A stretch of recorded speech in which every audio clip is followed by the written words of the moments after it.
प्रधानमंत्री और मुख्यमंत्रियों की हाल ही में हुई बैठक ने एक सियासत का रूप ले लिया है। बैठक में अजीब वाकया सामने आया। बैठक का मुद्दा कोरोना से बिगड़ते हालात थे, लेकिन पूरी बात इस बैठक का दिल्ली के मुख्यमंत्री द्वारा लाइव टेलीकास्ट कर दिए जाने पर अटक गई है। दरअसल 10 राज्यों के मुख्यमंत्री प्रधानमंत्री नरेंद्र मोदी के साथ ऑनलाइन जुड़े हुए थे। जैसे ही दिल्ली के मुख्यमंत्री अरविंद केजरीवाल के बोलने की बारी आई तो मीटिंग का लाइव टेलीकास्ट देश के टीवी चैनलों पर चलने लगा। केजरीवाल का लहजा सख्त था। केजरीवाल प्रधानमंत्री से कह रहे थे, हम आभारी हैं कि केंद्र सरकार ने दिल्ली सरकार का ऑक्सीजन कोटा बढ़ा दिया है, लेकिन हालात बहुत गंभीर हो चुके हैं। हम किसी को मरने के लिए नहीं छोड़ सकते। हमने पिछले दिनों केंद्र के कई मंत्रियों को फोन किए, उन्होंने पहले मदद की, पर अब तो वो भी थक गए हैं। प्रधानमंत्री जी, अगर दिल्ली में ऑक्सीजन की फैक्ट्री नहीं है तो क्या 2 करोड़ लोगों को ऑक्सीजन नहीं मिलेगी?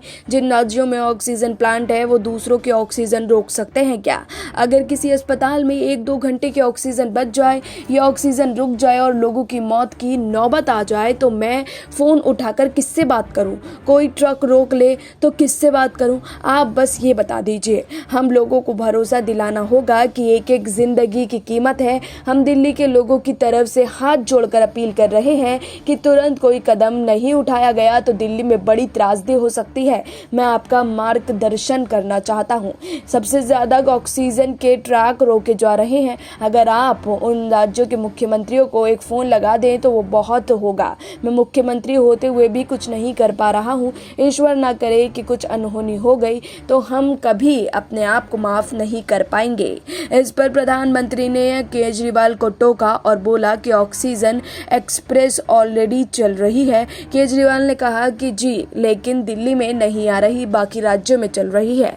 फिर उन्होंने बोला कि वैक्सीन बनाने वाली कंपनी ने अभी कहा है कि केंद्र सरकार को वैक्सीन 150 रुपए में और एक और राज्यों का रेट 400 रुपए होगा। एक ही देश में वैक्सीन के 2 रेट कैसे हो सकते हैं? वैक्सीन का 1 नेशन 1 रेट होना चाहिए। अब इस मामले को लेकर राजनीति तूल पकड़ती जा रही है। हालांकि इस पूरे मामले पर अरविंद केजरीवाल ने प्रधानमंत्री मोदी से माफी भी मांगी। उन्होंने कहा कि आज्ञा का कोई भी अगर हमसे गलती हुई हो तो हमें माफ कर दीजिएगा, लेकिन अब इस मामले पर राजनीति बढ़ती ही जा रही है। Bureau report SPN9 news.